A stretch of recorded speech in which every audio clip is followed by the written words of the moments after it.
Namaste and Inla and welcome to this episode of One World in a New World. We're going to dive off into quantum biology today, so don't go away. Now, I'm your host, Zen Benefiel, and what I want to do first of all is invite you to visit planetarycitizens.net, and you'll get a free copy of my newest book called Planetary Citizens: Awakening the Heart in Humanity. And it will be a wonderful experience for you, I guarantee it. Thanks so much. And also, don't forget to comment, like, subscribe, and share. That's the way we grow, and that's the way you can help others learn as well. Thanks so much again. Now, this week's guest is a quantum biologist. His name's Dr. Keryn Johnson. He is the CEO and founder of Quantum Technologies Ltd. It's a quantum biology regenerative medicine company. Safe to say he's got a PhD in biochemistry. He's been a senior research scientist at multiple large companies. And what he says is biology is a great teacher. Putting that knowledge into practice to come up with clever ways to work with nature to generate your desired outcome is how I operate. So we're going to get right back to him in just a moment. Don't go away. Explore the thoughtless-sphere. Embark on a life-changing journey of self-discovery. Embrace harmony with self, with others, with Earth. One world in a new world. Zen Benefiel skillfully ignites conversations, guiding guests to reveal personal journeys and perspectives. Listeners are inspired to seek knowledge and find wisdom in their own lives. Join this transformative journey as we navigate the depth of human experience. Keryn, it's so great to have you here. I've been looking forward to this. We're going to dive into some subject matter that very few can even understand, let alone dive into. And I hope we can make it understandable for our audience. I'll try to avoid the numbers then and stick with the heartfelt connection to people in order to make it more palatable. Sure. Well, it's all about interconnection, right?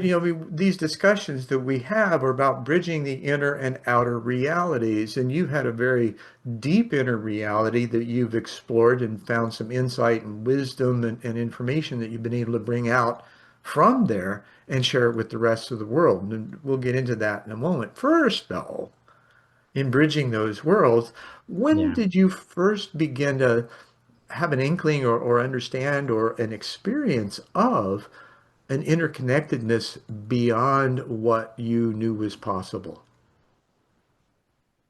Yes. Or maybe not Um, possible, but just yeah. beyond the normal, situation around you that kind of blew your mind. As a child, I lived in a small town in New Zealand called Temuka, and there was we lived on Shore Street, and we had a row of trees that I used to walk to and from school. And I'd talk to, there was a golf course right beside the trees, and I'd love to be there. I'd communicate with the trees and with the vines, not really kind of in a kind of open way, but just kind of in a kind of dialogue about, where would I find a golf ball? Because we used to go golf ball hunting, me and my brother, and we'd find golf balls, and then we'd sell them back to the people who played golf and get a few Oh, dollars to yeah, go. smart kids to do that. Yeah. And so when you start learning, I guess, how far somebody could hit a ball and whereabouts when they made a bad shot, where the balls would end up, you kind of know that the trees are hiding them. And so I'd talk to the vines and kind of ask them to kind of show me where the balls were. Well, that's cool. I mean, and as a kid, why, you're just exploring. Why not just give yourself the freedom to do that? Yeah, I guess I was, I used to pick the violets and bring them home to my mother. Mm. I would, I guess, and really enjoy just being out in nature, connected to nature. And, one of the things that I found, which was really fascinating, was a whole cluster or clump of four-leaf clovers. And, the Oh, I four-leaf thought you found a clover. cluster of golf balls from the talking to the trees, right? Well, that's kind of funny because there was another, as part of that experience that I had in 2013, one of the images that I saw was a New Zealand flax bush with a hole underneath it full of golf balls. And I was like, that was a really weird kind of vision to have, right? And Well, it's like, sure. It kind of maybe even took you back to those days of your early conversations too. could have, but what turned out is that there was a football field where my son was playing football, and near the football field there's a driving range. Hmm. And New Zealand has a penguin that burrows, and the golf balls potentially look a lot like an egg or a stone that it could use to. And so it had collected literally, I think it was 150 balls my son got out of the hole. It was like, what? What a score, huh? You Yeah, know, totally, totally, right? So it's like, I can't tell no, you how we many just balls need I've bought off penguins. We kids just on the need side of the golf penguins to course. find the balls to sell sell the balls back to the uh, the driving range. But they got a free game of mini golf out of it. They returned the balls. I would have sold them, but my son, being who he is, he returned the balls He wanted to to the have more driving fun, not range. so much work and selling, right? Yeah, yeah, true, true. Yeah, so yeah, it's kind of fascinating to see the experience that I had as a child, and talking to the trees and finding balls, and something that my son found in terms of the penguin hiding balls in a burrow under a flax bush, which is one of the visions that I had uh, as that experience that we'll get to eventually. But Hmm. yeah, strange how there's this kind of karmic, energetic, temporal cycle that we hold within us, which is kind of beautiful when you get to see it and experience it. And you allow it, right? I think as children, we all have that opportunity, and we're born geniuses, Oh, perhaps, totally. right? Yeah, Because we yeah, haven't been programmed out of it yet. And then yeah, the environment takes over. And we do our best to try to fit in based on how we perceive the environment interacting with us and us interacting with the environment. That has diminishing returns, oftentimes. yeah. Now, how did you find that childlike innocence and naivety in speaking with nature to take you into that next phase of growing up and your maturation process? Did it continue? Did you, leave it aside, or were there indicators that that golden thread was still running through your life? Yeah, I guess, my first 9 or 10 years of my life were very happy, right? Connected to the natural environment.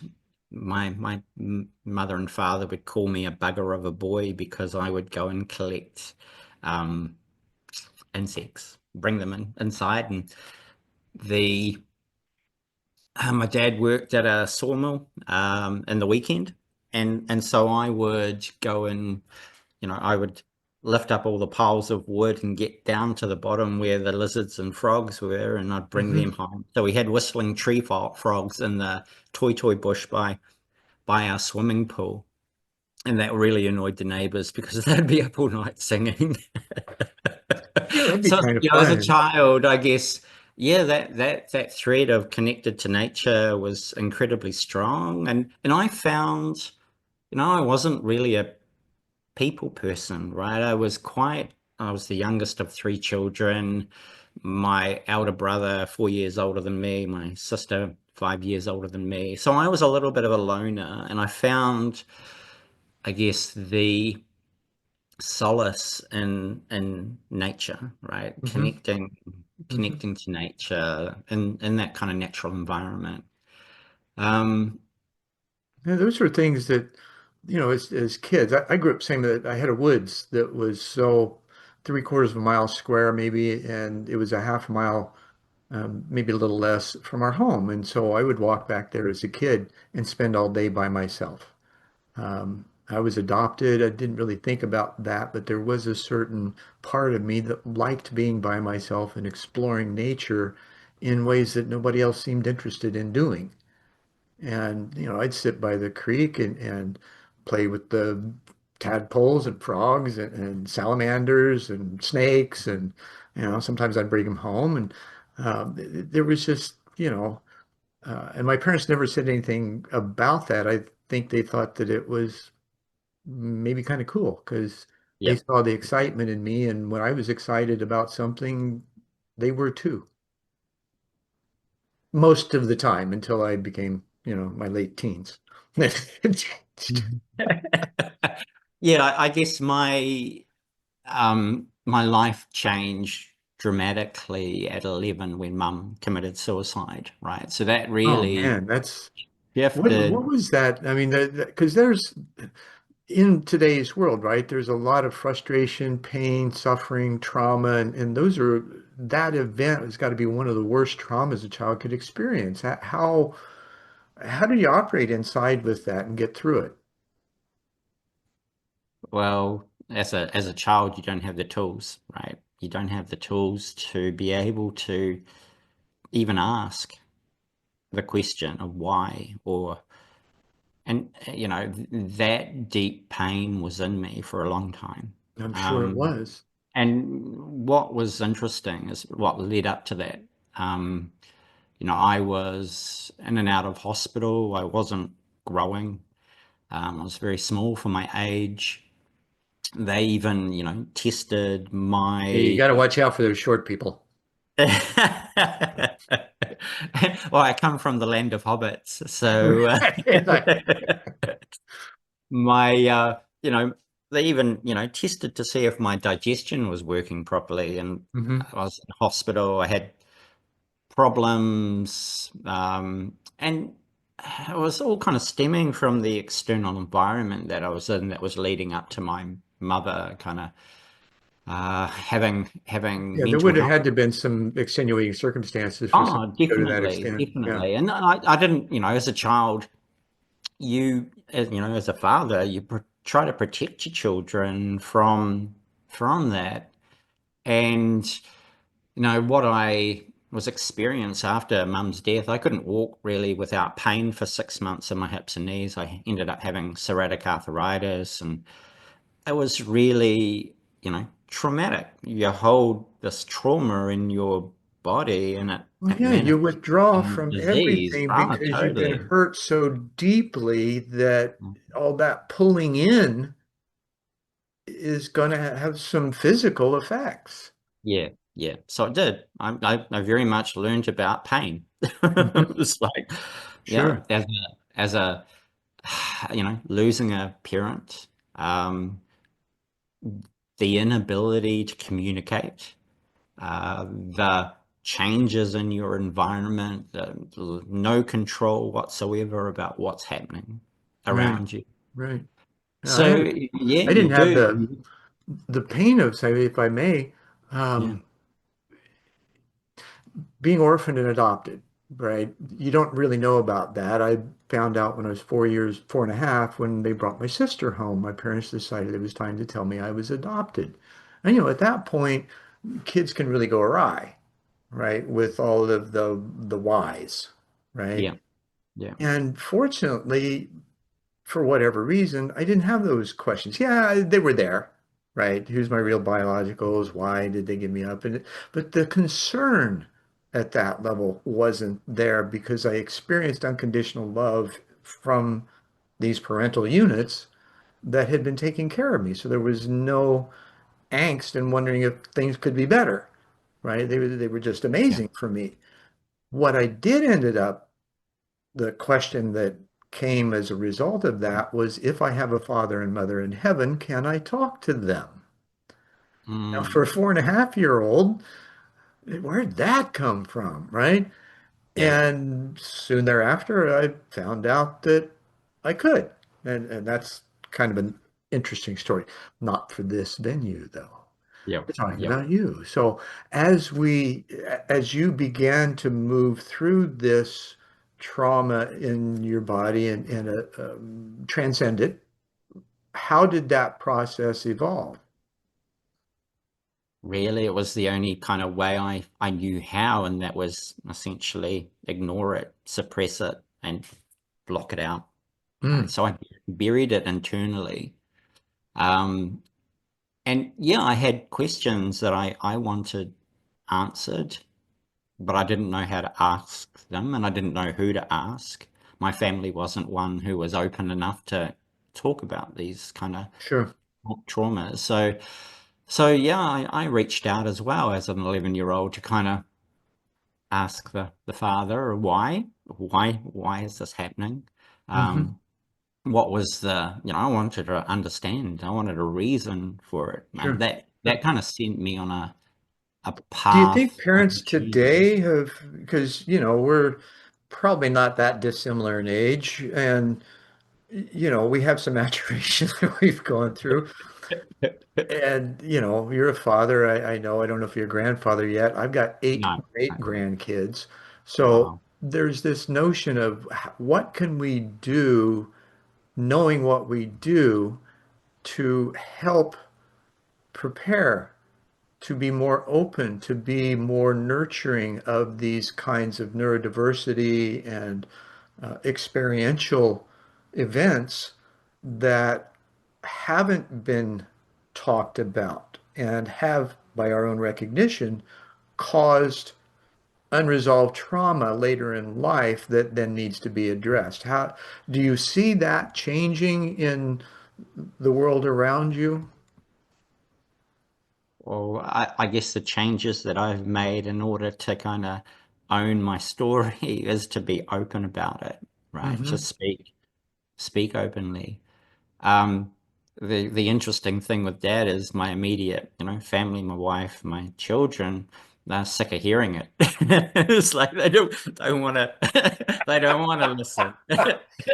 Well, yeah, I can So understand that. yeah, And yet and there's fair this, enough, right? Fair enough. So yeah, you yeah, kind of yeah.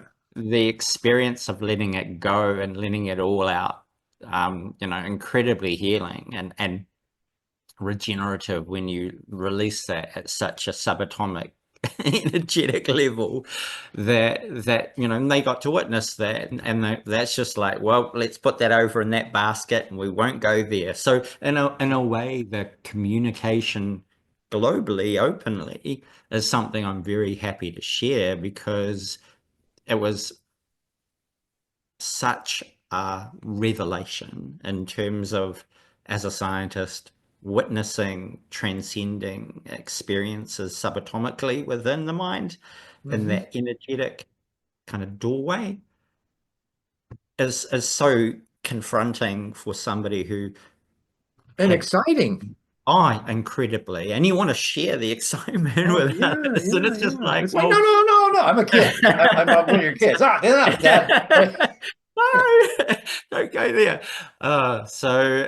In a way, you kind of have to compartmentalize your life again into what you can share with the right people at the right time in order to Sure. get And that's discernment. key. Having the Oh, empathy to very, understand when and where to share. yeah, yeah, totally. And when you have the experience, the the empathy and the knowledge is kind of a little bit broken in the experience. So you're very Hmm. open, very empathic, and just want to share. In that way, the Holy Spirit speaks through Sure. you, and the brokenness is being healed in that sharing. So in a way, it's part of the healing journey to kind of Well, release it and and the share it. core of what we're doing in that, this experience, it brings out that intense understanding of the depth of love, right? Yeah. Of the Mm, total freedom, unconditional energy that's there. And the sharing of that sometimes is a little overwhelming to others, yep. right? They don't know how to take it because they don't have a direct experience of it. So they're in this, it's like not, they're in a political battle, right? But just as in, the right and left, right? One side's Mm, pro, mm, the other side's not, on certain issues. And the pro side is more open, inspiring, looking at the positive things. And the other side is more trying to tear things down and come from that fear-based place, right? yeah. Rather than the love-based place. So when you've got that love is all powerful, right? And so the listener, if they're not able to reach that, they're like, well, right, It's and right overwhelming away for you them, and get it labeled becomes as fearful. weird or insane or crazy or whatever, and Yeah. they turn and run. Now, how do we avoid that? Because we know the depth of what we know to be true, and Mm. yet how do we effectively tune in order to be able to share that and elevate a situation, whether it be a person, a work group, or a company, a relationship? Yeah, How do it you take find that works best for you?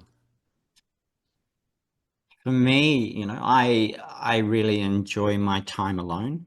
So I know I can be true to that experience Hmm.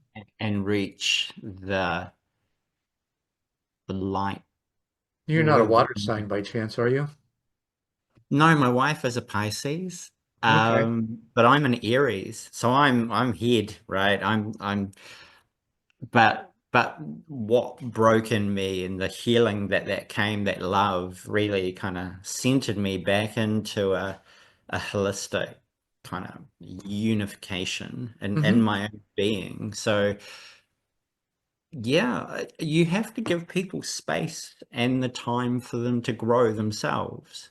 Right. So and Well, so and, giving and yet we're so impatient today. We got to have book enlightenment, right? It's a drive-through. We pick up the book and we take off and we're done, right? Well, that's not how it works. There's this no. process involved that Yeah, there's happens over time. atomic timings to achieve the growth of that energy within you. You have to grow the fertility of that soil, and you Hmm. can only do that inwardly facing because you're energetically putting light energy within the Right. basket, right? Well, it's So all about the choices you make, how you see yourself as connected or not, or somewhere in between, right? Which is where yeah, most people are at. They have moments where it's like, wow, how'd that happen? Right? And it was something that they probably naively wished for without mm, realizing that it couldn't happen, right? That belief system. And it happens, and they go, well, what happened, right? And what's the repeatability of that? Just like the scientific method, that we're driven by the data that it produces. But is there a process that can be repeatable? It may have slightly different results, unique results for each person, however the process works. yeah, yeah. And I guess the detailed comprehension of what is involved biologically, biochemically within the mind to create the atomic timings of events through the hydrogen proton tunneling and storage of time Right. energy. Well, So, what is it? The Bose-Einstein condensate, right? So, yep, and for those of you who don't understand that, which I didn't be, I'd heard the term before, but it's like, what the hell does that mean, right? So what it is many atoms fill the same space on a quantum level. yep, and they become one atom, a super atom, the What do you giant call that? super atom that's Superpositioning? Is really that cool. also what that's called?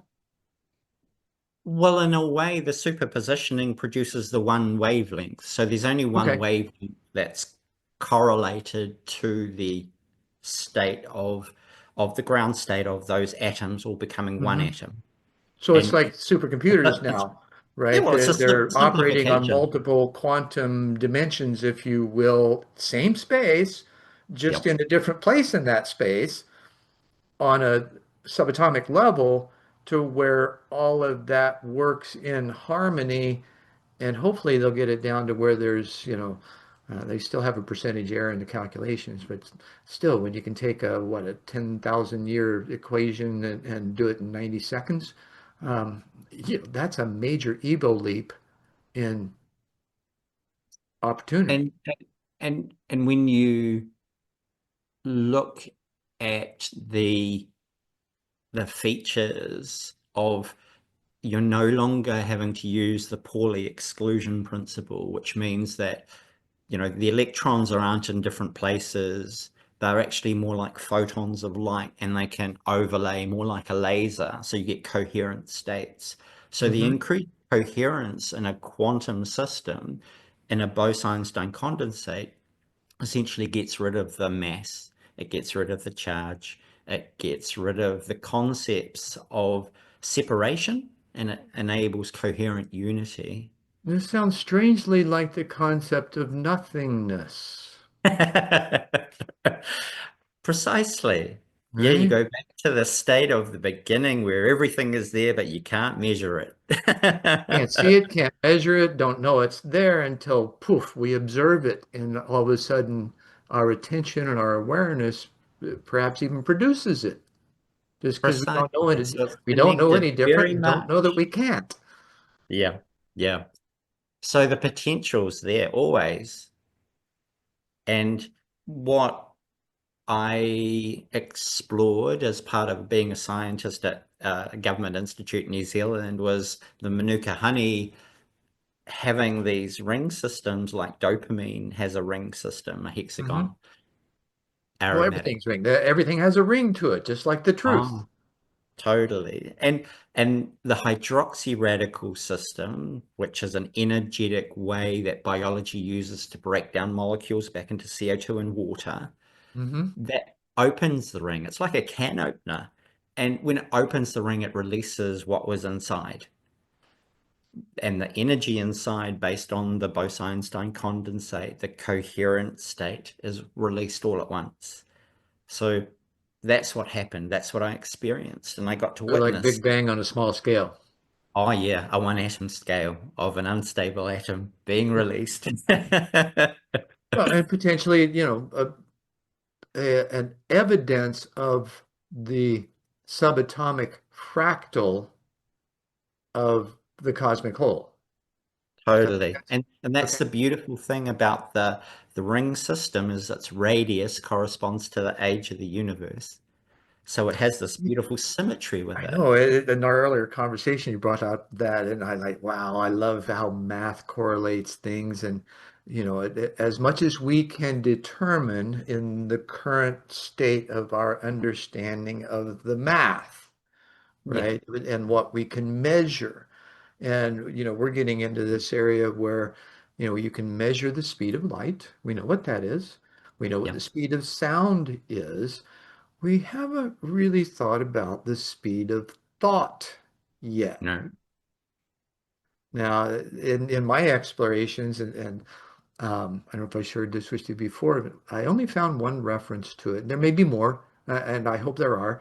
The one Yeah. that I found was in kind of an esoteric work called the Urantia book, that was a compilation of, for lack of better, channelings from a group of celestial beings, for lack of a better, through an individual in the Midwest in the 20s and 30s, and it got compiled and put into a book in 19 and released in 1955, I think. At any Well, rate, the reference to the speed of thought, when I finally read, I read the book from cover to cover, 2,000 pages, somewhat rice paper even. So it was that engrossing for me. Way out there as far as concepts it presents. Speed of thought, though, was said to have been 841 trillion miles per second. I'm going to write that down. Can you convert that into kilometers? I tried, the calculator wouldn't handle it. No, I have. E, so Um, e to the I 12. suppose it could be. Yeah. Uh, Suffice it Trillion. to say, it's faster than that. Yeah, look, Mapping, I think, it's. if we think about the features of the ring system, the ring system has this beautiful relationship, yeah, to the age of the Well, like universe. sacred Yeah. geometry, right? And Yeah, those yeah, same totally. It's the flower of rings. life, right? This is the flower of life, the basket in Yeah. which we put our energy in to grow the So you're familiar with unstable. John below Melchizedek then, right? Yeah, Yeah, he's an let's old get friend, on actually. our spacesuit. The features of that ring in terms of the radius, if you look at it in nanometers per second, that's 2 times the elementary charge.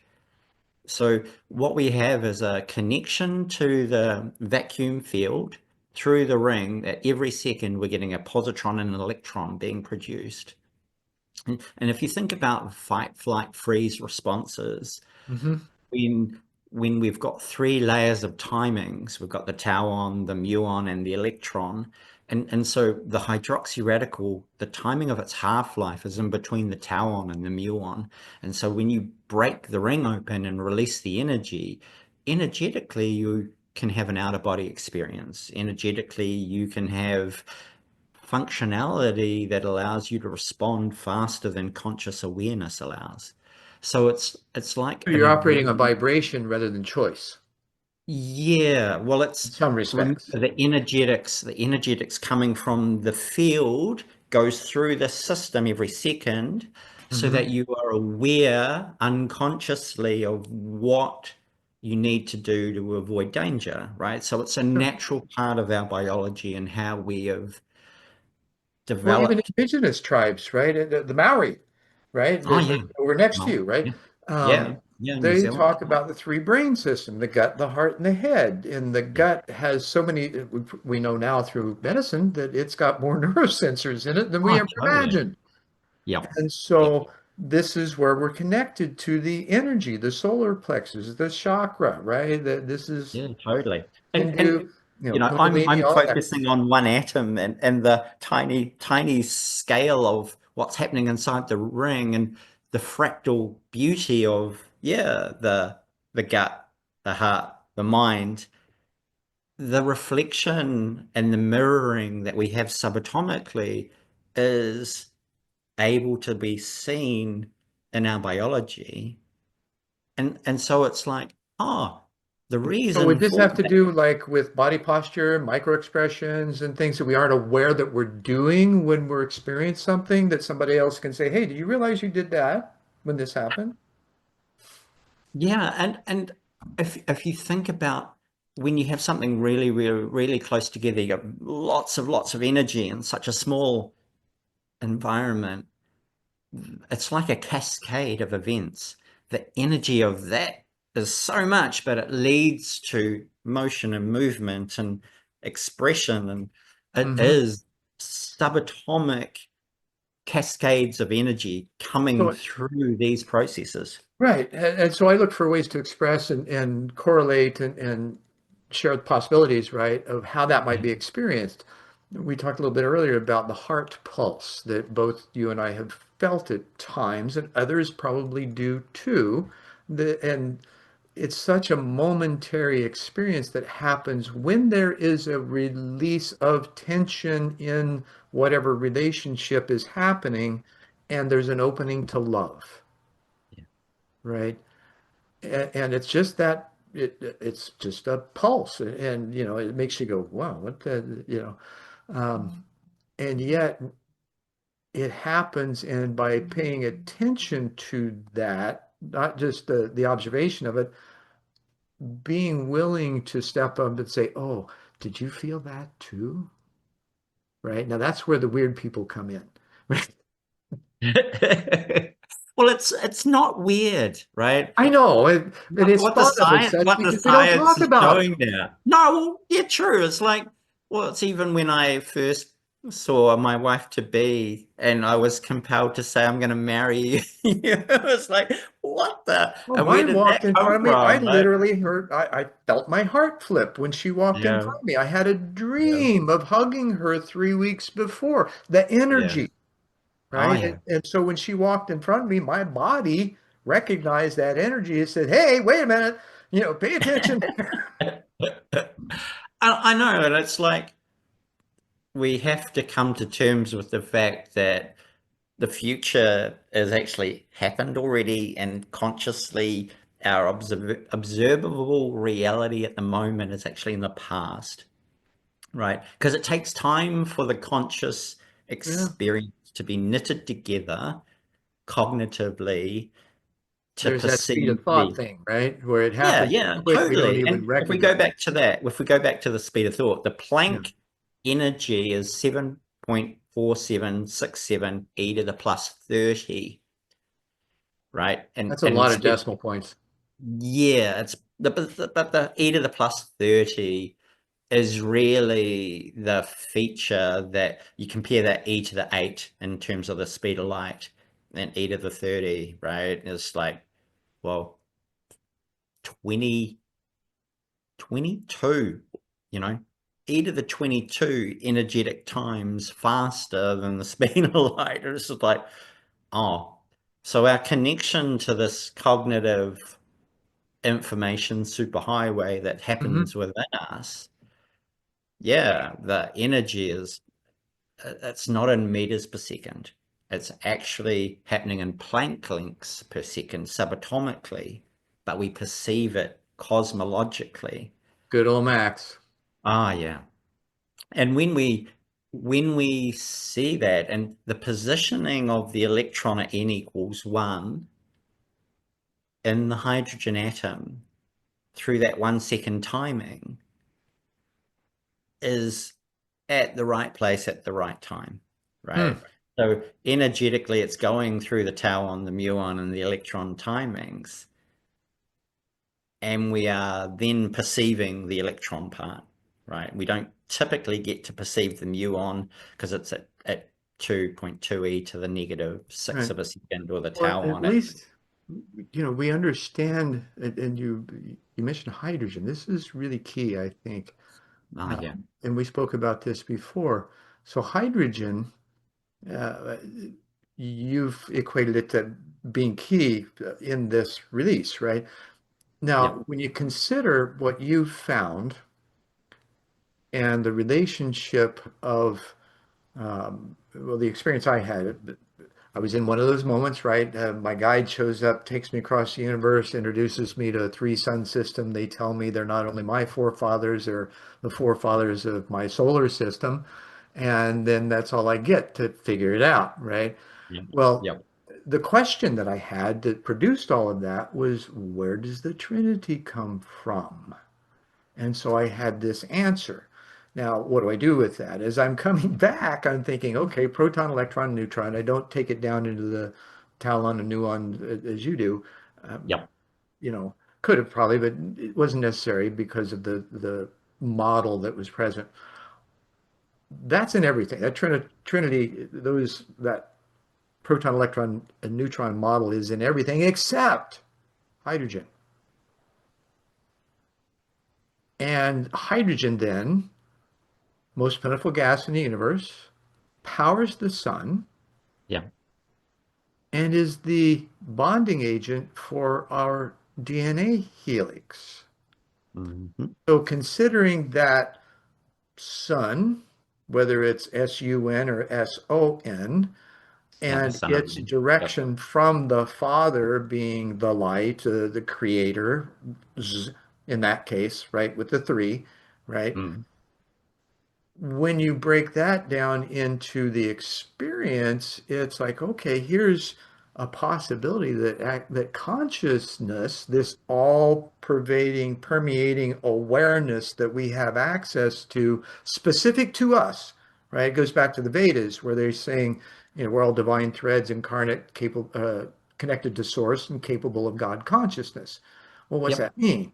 We're able to have full awareness, but we've got to ask the right questions to get there Yep. and then release our attachment to the answers in order for them to show up. It's that Mm. push pull, and Yeah, it's a reciprocity, right? A yeah. dynamic reciprocity that we dance. Yeah. Now, in that extension of those models and going back into the rings, sacred geometry that term comes from the inner experience of others who find or have found those forms on the inner planes Yeah. as gateways, as wormholes, as grid systems, as things that are able to be seen internally, not necessarily externally yet. Yeah. You Yeah. don't have anything to measure it. Yeah. Well, the energy that was stored in there when the stone is removed and the energy is released, the outcome of the energy is what's observed. Hmm. So in a way, when you see the hydrogen coming from the amine as dopamine as an example, and the NH3 plus, so it's an atomic cross system, 3 hydrogens, and the third layer of the hydrogen is the passion line, the 3 cross falling 3 times to the pi lot electron ring. So would that create the lines of force that could appear as a swastika in the way that they spin? Potentially, yeah. Because what my model shows is rather than seeing the proton as 3 quarks, right, the two Mhm. up and one down, I've gone, I need to understand the s orbital geometry more as a cross. And the reason for that is I want to be able to understand the no mass, no charge aspect of photons and the Sure. electromagnetic field at right angles of the electric and magnetic. So what I did with Einstein, E equals mc squared, I changed it to c squared equals E divided by m, and E divided by m is the 90-degree angle for electromagnetism interaction. So you have a Okay. geometry that allows you to see photons as a cross in terms of no mass and no charge to allow the tunneling to occur. Which is And that when you, spin, right? Because yeah, yeah, the ancient symbols of the swastika, right? There's a right hand and there's a left hand. Well, why do yeah, we have two, right? Hopis use yeah, both, one major clan, one minor clan. We won't go into the other uses, but however, it's one of the most ancient worship symbols on the planet, right? yeah, yeah. Now, it seems, and I think I've read this and I know I've had discussions about it before, that one direction of that spin expands, the Mm, other contracts. And so, in that relation, almost with in relevance to the micro expression of the universe that each of us are, our heartbeat is the same as the expansion and contraction of the universe, right? And then I see you nod your head. Good. We're on the same page so far. yeah. Um, so then that point of light that is where our condensate is, Mm, we see that, right? Then is that point of light a shell of which nothingness is encompassed by, right? From the nothing comes everything.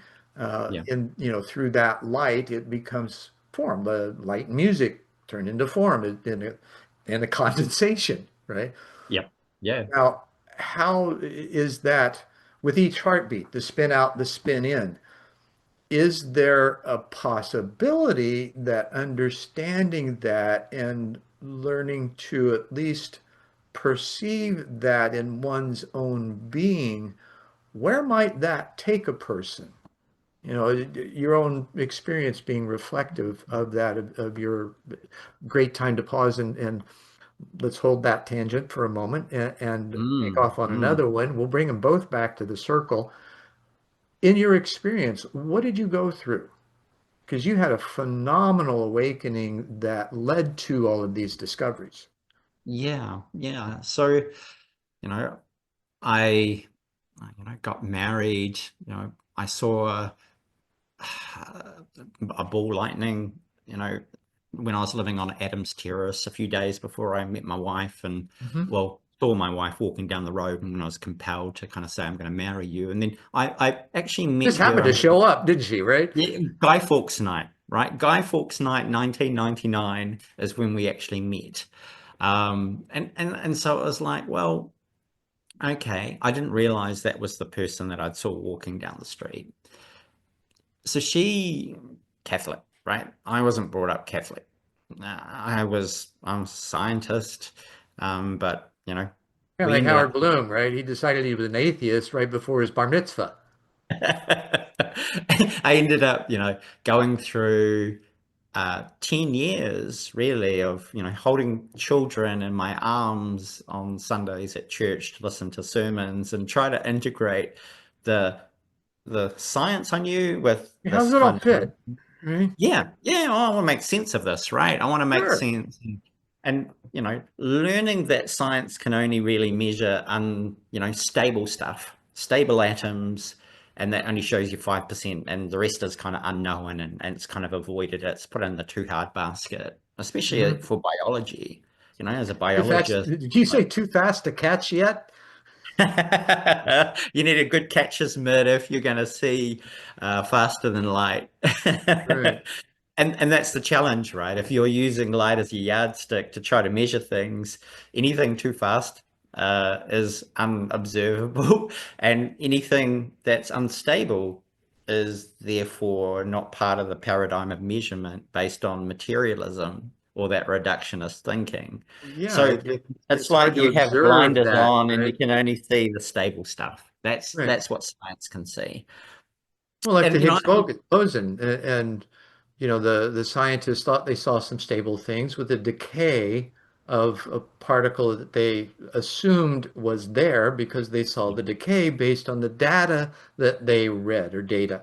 yeah, they haven't actually And seen it. They've yet, seen the outcome of it on the right. basis So, of a theory, which, well, for me though, inquisitive kid that I am, it did make sense. And yeah, especially in the way that they framed it, because I had a little more understanding of M theory and my own interdimensional and multidimensional experience. I was like, wait a minute, a subatomic explosion is going to probably tear a hole in the fabric of the next layer of reality, whatever that is. yeah, And that it's more than likely that what they saw as a decay of a particle was actually the repair of the rip. Now, I asked a TA for Lawrence Krauss, which you may be familiar with. He's a fairly well-known physicist at ASU. And I posed that question to him, is it possible? And I got a deer in the headlights look because, these guys just hadn't thought in that way. yeah, yeah.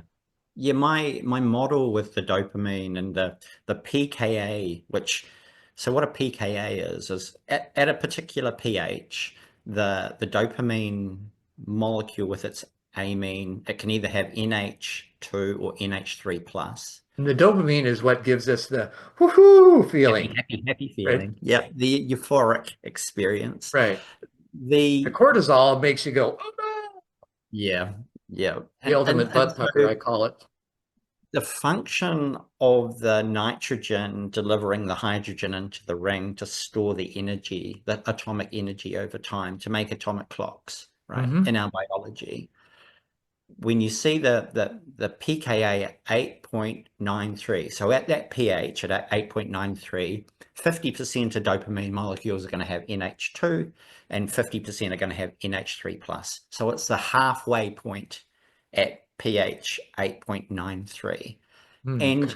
when you use that as a way of looking at the hydrogen and how it goes on and off, you can see the timing of that is 1.64 e to the negative 22 of a second, which corresponds to the Higgs half-life. Higgs, so it's a proton tunneling system Hmm. connected to the formation of Which matter. could also mean that that's what pierced the veil or the dimension that then came back inadvertently. So maybe this is a discovery yet to be had, looking at it from that perspective. I don't know. Uh, Yeah, it's I a look great at it question, from though, right? here is the observer. Hmm. For something to become observable, it actually has to be within us. So the perception of the Higgs boson is a revelation of the Higgs mechanism within ourselves. Hmm. And the proton tunneling system is part of our light body converting into atomic form in mass and charge through asymmetry, through tunneling and entanglement. So we're And taking the that light light within the body mass can and also, no, sorry, I'm so excited yeah. about this. It's like, because I'm doing my best to be still and and yet there's these all these other, what about this, what about that, and correlative kind of things like with the light body, right? This is Mm, one of the mm, things that in meditative practices of various kinds, they're taught in how to manifest or not manifest, get in touch with the light body. We have it, right? yeah. Well, We can each visualize atom it. We has can an electromagnetic field. That is your light body, right? Each atomic atom has the four forces. So the electromagnetic force is the vision force, right?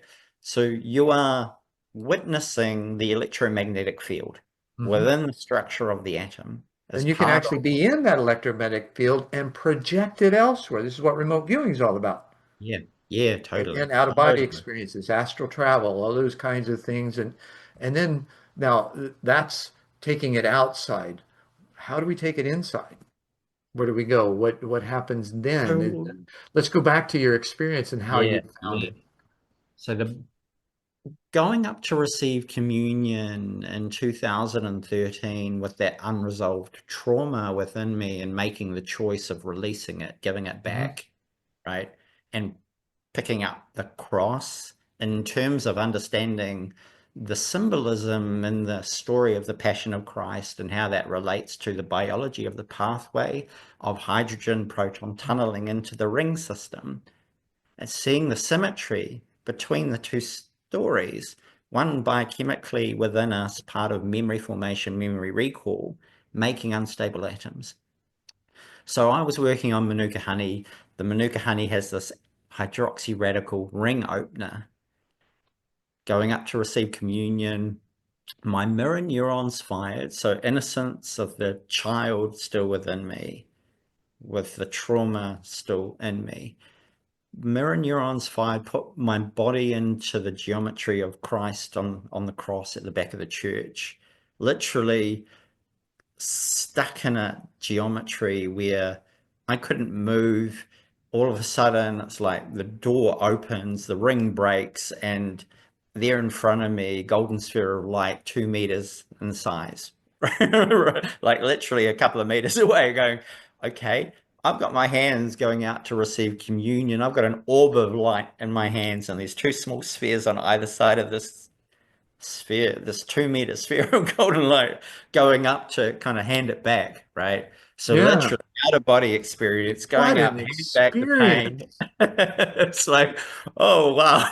And then coming back into normal vision and just image after image after image after image after image. It was And nobody else like I around you said, aware of what's going on at that time. no, It's no, just and a just totally scream personal tears, man. Tears. communion. Oh yeah, yeah. An out of body healing, spiritual healing to let go of that trauma that was in me at a subatomic level, Hmm. growing that atom for Congratulations. 50 years. Thank you. Hmm. Yeah, that was, oh, Good to let go, huh? oh yeah. And in that environment, think of the psychology of that as well, because that's as much part of it as anything. You gave Totally. yourself permission, feeling that whatever belief system was present about Jesus and all of that, right? Yeah, That yeah, that there was this opportunity to let go and give it to him, right? yeah, Whether that yeah, happens or not, the objective of it was to simply let go of it for yourself. yeah, yeah, totally, totally. Hand it back. Yeah, Don't need to carry it anymore. I had it for long enough. Yeah. you opened your own ring and just let it go, right? You didn't have to take anything back. It's just like, oh, I'm done with Yeah. that. Um, That part of my life's over. I want the new me. Sure, Yeah. and you were ready, and it came, and so what followed? I mean, as you did your proton tunneling into this experience, what did Well, you find? well, I was like, as a scientist, I wanted to understand what the hell was that. And I just, Sure. yeah, right. Obviously, yeah. It's like, And you because here's go, an experience. It's like, okay, yeah. what just happened? How can I frame this so that And I can understand it? yeah, yeah. And so it's been 12 years of my life putting that in context as a scientist who, I've been doing regenerative medicine, making technologies to help heal people Oh, yeah, using you've been in the deep throat. You've stomach been and in a the extracellular trenches, mix. brother. Oh, totally, totally. And here I've just received a spiritual healing using Manuka honey as a ring opener and not realizing exactly what happened, right? I didn't know that.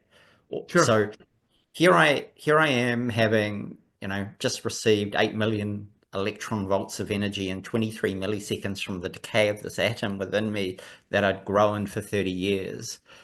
Now So I'm on a that's I'm on taking a something quest. infinite, making it pretty finite, right? It's like, okay, what happened, when it happened, where it happened, why it happened, how it happened, the normal things that one wants to understand as a And scientist. can, because we're told to seek the mysteries, right? That Oh, somewhere there totally. is an answer. We may not have the thinking that can comprehend it yet. Yeah. Yeah. And so on that quest, on that journey of revelation and trying to put things back into some order, because the amount of energy, all of a sudden it's like 3 months with only sleeping a couple of hours a night, and I'm energized that to Supercharged. seek and find the answer, right? And so learning about the unstable atom side of things in biology, and biology is taught from the stable atom measurement side of Mhm. things. So Sure. they completely ignore and avoid the atomic instability of memory formation, memory recall in that isotope side. And so here Whether it's I'm saying, confabulation or reality, right? yeah, yeah. Science taught from that stable side is very material based. Hmm. That's the soup of chemicals in a cell. And yet it You used to be philosophy, up until 1400 when it's like, no, no, we're not going to include spirituality in it anymore. Mm. It's just material science, because we don't want. Yeah, and that's lost the coherence. It's Mhm. lost the the unity, right? And But it was never meant to be separate. no, no, it is all meant to be part of a holistic picture so Well, that yeah, we for can. one, I mean, come on. We're just, and of course, this wasn't understood or used widely up until recently when we began comprehending, yeah, we're all interconnected. That even, and science, quantum science especially, has allowed us to see that in movies like The Secret and What the Bleep, I think, goes into it even further Yeah, about the interconnectivity that's available and how our thoughts and the energy we carry actually create the reality we experience.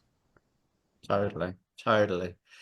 And Oh man, that puts a lot of weight on our shoulders for accountability and responsibility to self now, doesn't it? yep, big thumbs up Better there. have some self-love there. Yeah, yeah. And, you know, being kind to oneself, it's a difficult situation when so much of the information that we're taught as a scientist is in this concept of an external physical reality, and Sure. yet the connectivity of an internal vision of light within. I needed to have that healing in order to perceive what the orientation of the human retina pointing inward, and we see our dreams at night with our eyes closed, right? So Mhm. so the understanding of what I'm actually looking in, what there's this time Sure. reversal And do we need to process that dream in order to see with our eyes closed? Well, we make our dreams come true during the daytime when we're perceiving our dreams and making them real, right? When we break the Mhm. ring and release the energy externally and internally in I mean, balance. my business be the dream for that very reason. I know dreams can become real and that we can coagulate possibilities. By coagulate, I say that to some people are like, ah, you're talking about blood. Well, what's coagulation? It's condensing into something solid, Yeah. right? So Yeah. that we can rely on it.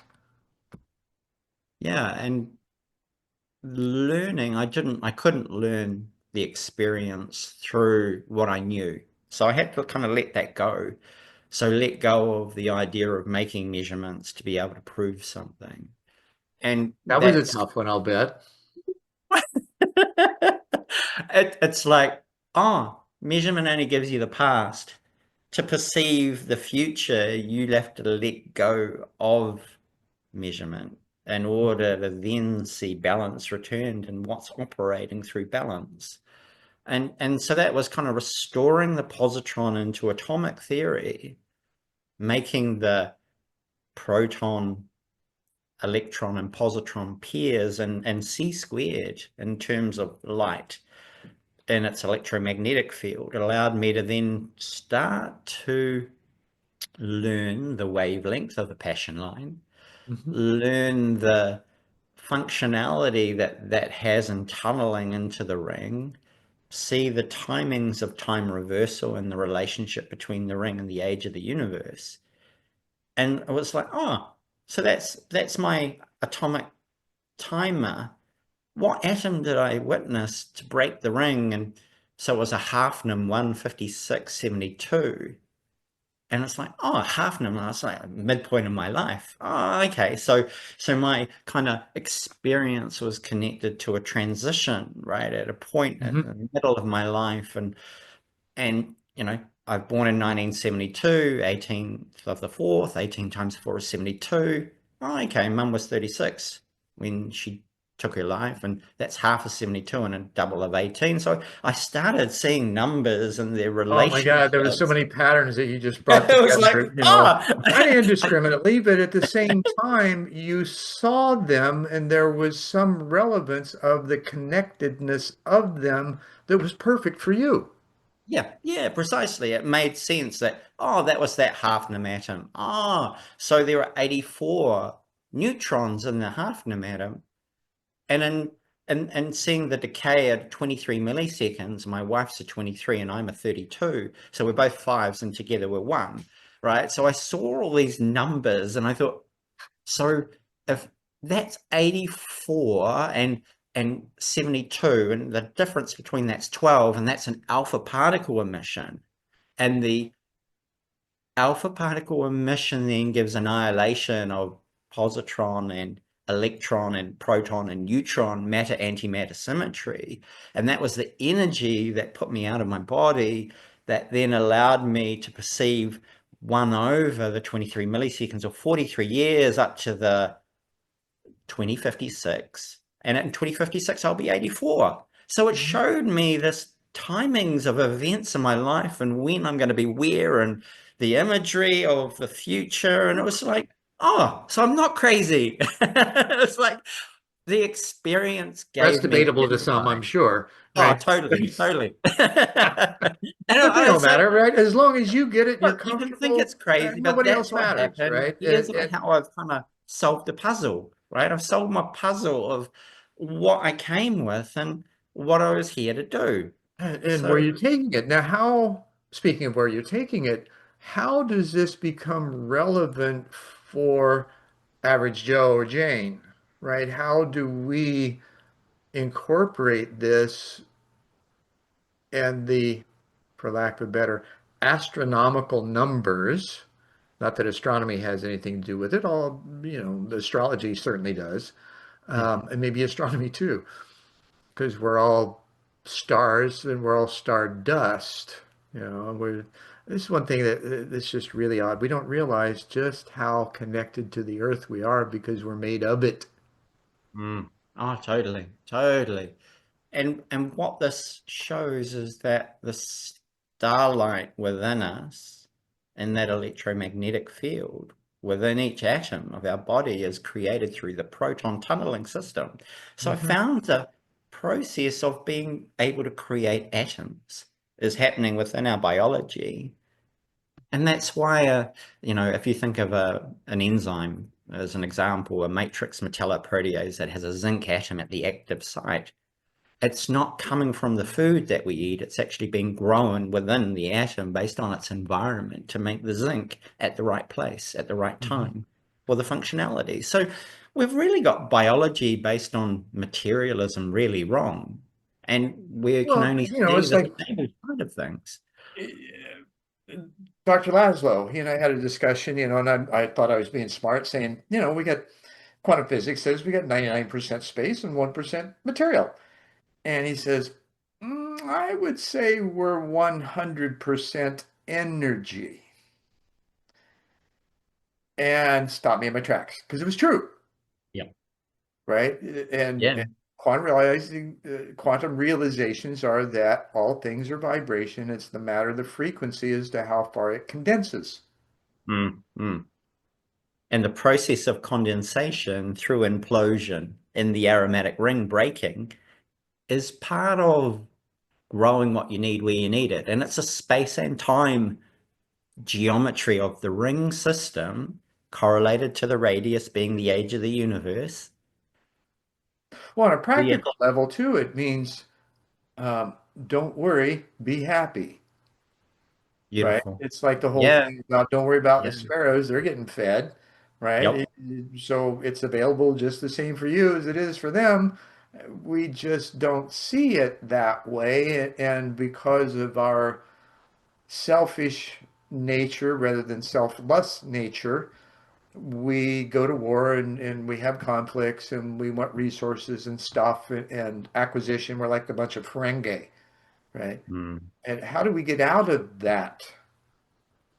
Yeah, I think we come to terms with the fact that we are growing energetic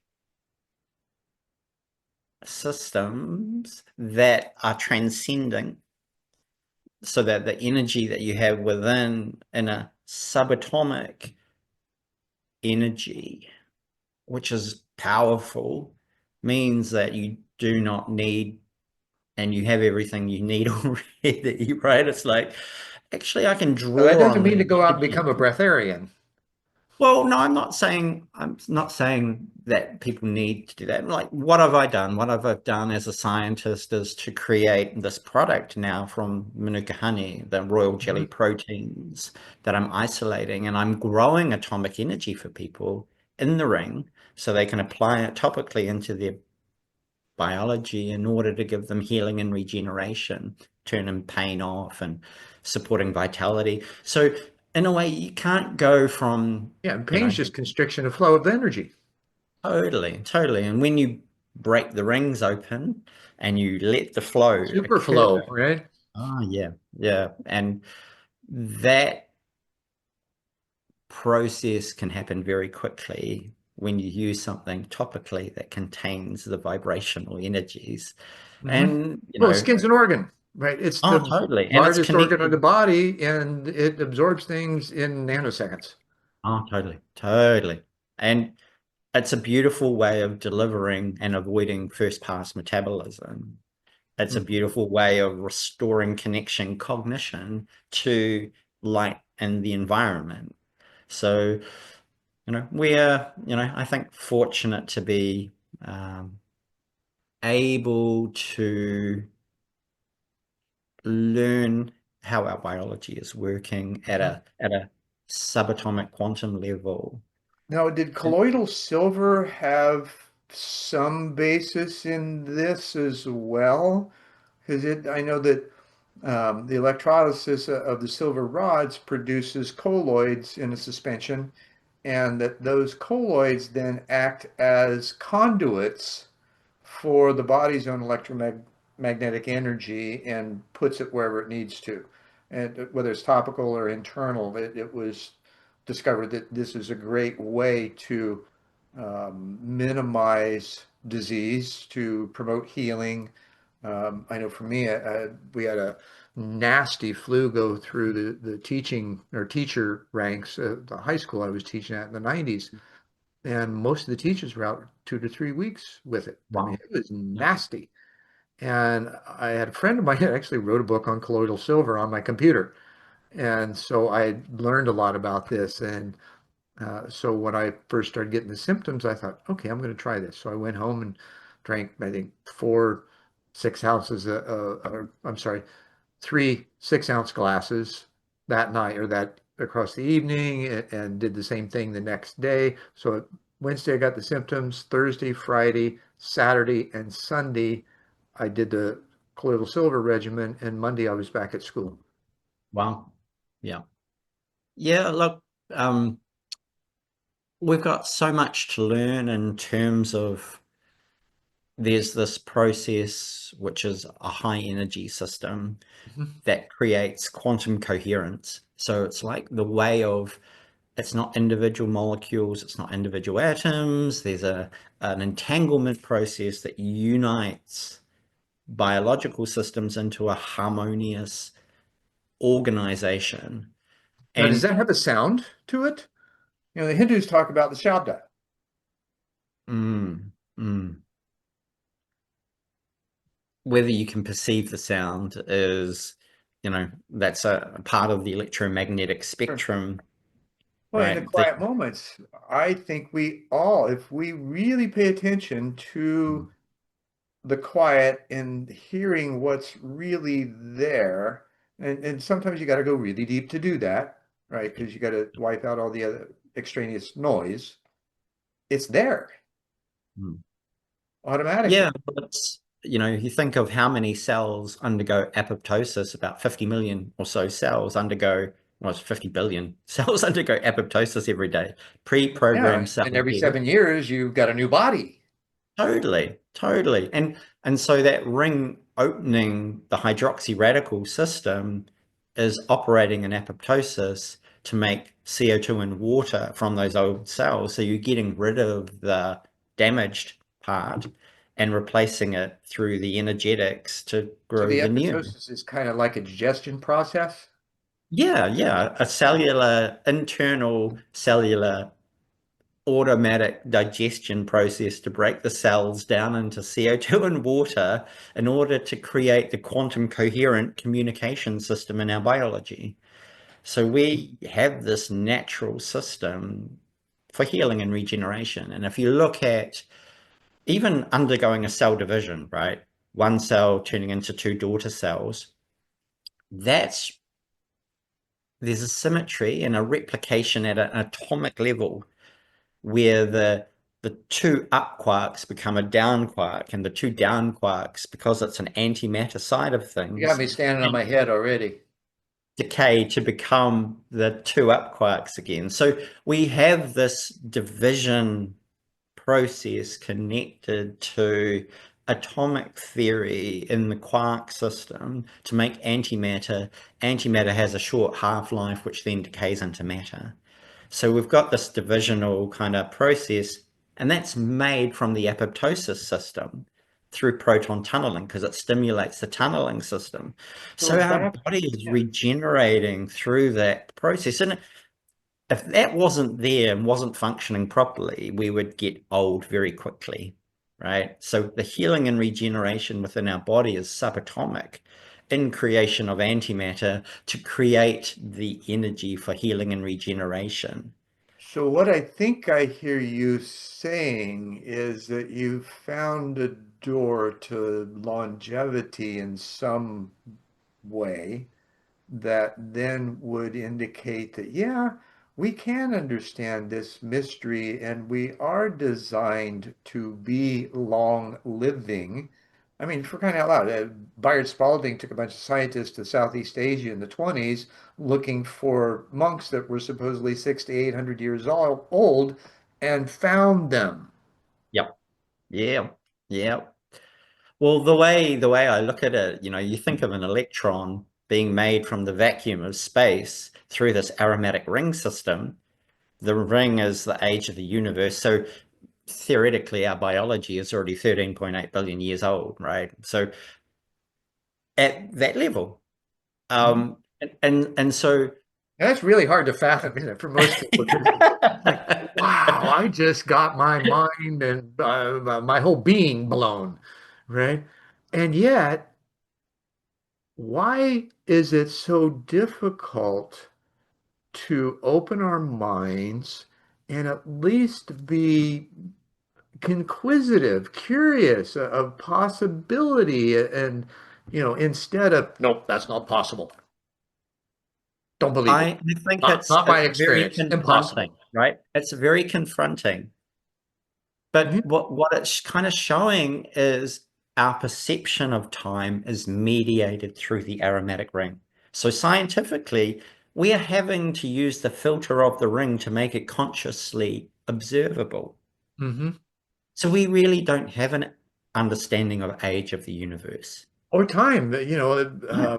Michaeli Csikszentmihalyi wrote this wonderful book called Flow, The Psychology of Optimal Experience, right? So what I hear you saying is what he's trying to describe. He used the example of jazz musicians, right? And being a Mm. drummer, I get that. In a Yep. jam, right? Where you're Mm. just you've gone in, you lose your ego, you lose yourself, you become the instrument, and there's a conversation, and you lose time, sense you're just there. Yeah. Yeah. And you're entering into the earlier temporal domain of the muon and the tauon to operate there. Mhm. Now, if we could just model that, Oh right, yeah, intuitively knowing, and sell it at right? the drive-through. Look, I'm at the stage now that maybe in a month I'm gonna have product being distributed into the USA I'd love as to have as some. ah and it's just like when somebody takes the product and all of a sudden they feel pain free and you look at it and on their face and you just go what? What? They can't understand the temporal side of things. Sure. And it's really, really hard to kind of go, we've got to let go of measurement to see Or pain the even. I had a dear friend that was um, hip replacement. mm, Afterwards, she goes, "My God, I didn't realize how much pain I was in." yeah. And as a child, right, being on the sofa watching Days of Our Lives and Santa Barbara's the soap operas every day because I was in pain, my hips and knees, and now having a technology from that I make from Manuka honey that's got atomic clock energy for healing and regeneration to We've known switch royal pain. jelly had really good, nutritional value for a long time. Yep. So what Yep. you've done is just say, okay, now where does that really come from, and how much can I not necessarily refine it, but Mm. pull it out Yeah, well, removing it in a from the sugar, usable form? right? Yeah, and in a way, it's almost like Joseph in the Technicolor Dreamcoat because of the cloaking and the methyl glyoxyl reacts with the amino acids on the royal jelly proteins, and then the phenolic compounds, the antioxidants, bind onto the protein. So there's up to 38 sites per protein where this ring system is put and then the hydrogen being grown in the ring to give the atomic clock energy for the regeneration. Each one has a different frequency. So it's like this kind of cloaked device. You can't really see it. You can't measure it. Inside an aromatic ring, you shine laser light and it gives emission spectra and it shows you these kind of dynamic waves of quantum energy in it. And it's just like, okay, it's a hands-free system that reads and interprets bioenergetics and Hmm. then gives energy to the body for regeneration. And it's just like, well, that's what biology does naturally. And it's a natural way of helping people to restore their health and well-being. So it's just like, And you wow. got to realize too that, most of us operate from the shoulders up. We pay no attention to what's going on in the body except when it hurts. Yeah. Yeah.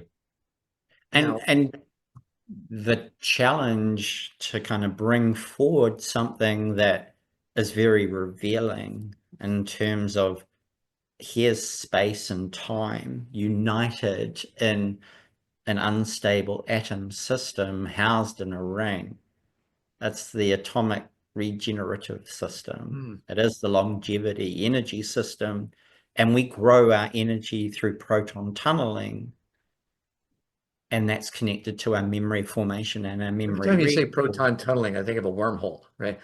Oh, yeah, well, it is. It is I essentially. yeah, yeah. Now, you explain it really well with the math and the science about it, a lot of which I get as I've been able to relate to it in more common terms, right? Yep, Now, yep. what's fascinating to me, though, is there's another quantum theory of everything that Nepe and Close came up with. You may be familiar. The triadic dimensional distinction vortical paradigm is what they I call it. have not come across that, but I would love Uh, to have a look at it. yeah, look that up. So, um, TDDVP for short, what they do, they posit that consciousness, space, and time are tethered across 9 dimensions. So it kind of says the same thing that you're saying. And I had a direct experience called multiplane awareness technique in the 1989s when I had it. The process was developed in the 1950s by William Swigard. That process that I went through with the light body we were talking about earlier, took the light Yep. body through 9 planes of consciousness and integrated my body on each one of those planes.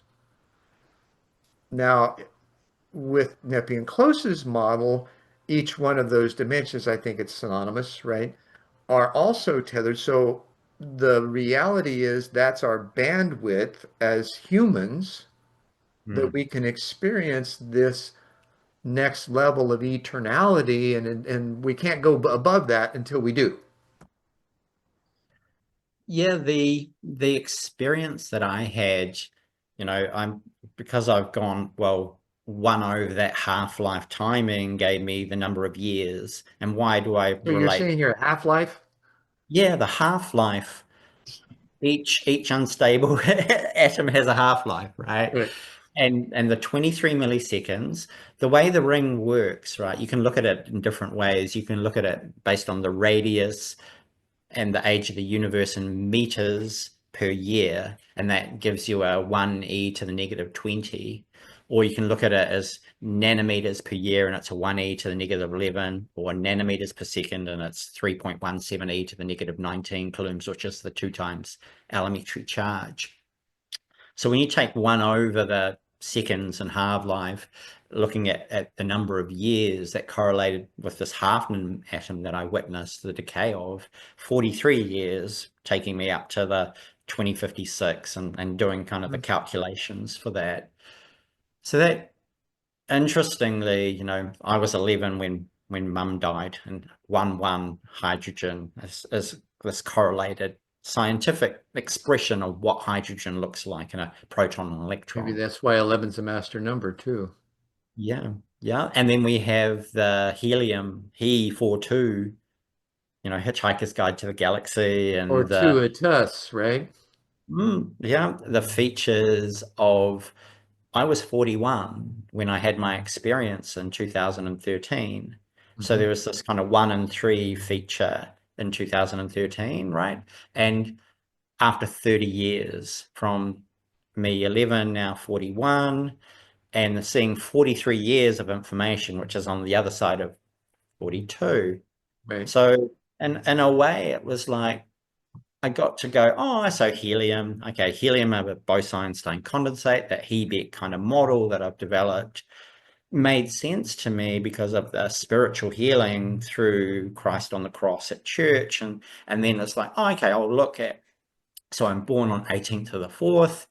And, you kind of go, well, in 2049 and 2055 and in 2060, that's Easter Monday. So it was like, oh, okay, I have this relationship through Christ and spiritual healing. It takes me an 11-year period in that part of my life. And when I looked at Man, that, you well, would make a numerologist go crazy, it's like right? 84. Good. 8 and 4 is beryllium, Be, right? And that splits into two heliums. It's like, man, is that how I got back? Right. Well, Like here's this. again that here's all these patterns. A cognitive scientist in you, right, saw these patterns and put them together in the way it was designed for you to experience, reflect on, and then offer some wisdom and maybe even some longevity from it too. Yeah, well, Speaking of that, longevity, we've wow, fascinating, Kieran, and wonderful. Words are difficult to express the depth of where we just went and the sense, hopefully, that we made of it. Um, for us and for our audience, right? Because we're yeah, picking up stuff from each other and pondering things and adding pieces that we can add that make the help add to the whole. So we have a larger sphere of understanding, which that's really the essence of why I'm doing this. So we can have that on all kinds of different levels. And fortunately, I'm able to do that with the beautiful. path that I've led. I can talk to guys like you and uh, and the guys that put machines together as well. So fascinating, and thank you so much. What in a party as a parting gift, Yep. um, what can you or what might you offer to our audience of how to think about these things in a simpler way and apply it to their lives in a way that would ultimately benefit them? Yeah, I would say it's important to look at your life and your journey um, in the timings of events, because the timings of events give the unconscious part of you a doorway that you can then see what that underlying decision processes are mediated through, right? So you kind of get to be more self-aware, and then you can be more resilient and more cognizant of the decisions you're making and why, and then you can have a choice, right? To get to the point of being able to make a choice and not being triggered by events, and being more holistic in your interpretation of yourself. So it Right. becomes, yeah, becoming more responsible. For me, it was a You are a very, whole being. You're not parts, right? We see yeah, ourselves as yeah. part. So We're not seeing part. the Yeah. holistic picture, There's a seeing the synergy. holistic picture. Yeah. And when you are then able to draw through from that energetic temporal side of your being into allowing you to be empowered from that, it's part of your knowledge base, part of your energetic experience and imprint that you have, and that's what you're sharing with the world, right? That is who your identity is through your being and Share the experience. best you. Yeah, definitely. Share the best of yourself with the Hmm. world to make the world a beautiful place. Uh, Absolutely. yeah, Cool. Kieran, thanks again so much. This has been a wonderful conversation, and there may be more coming. be For beautiful. now, I'll part Thank you. ways and say thank you so much again. God bless.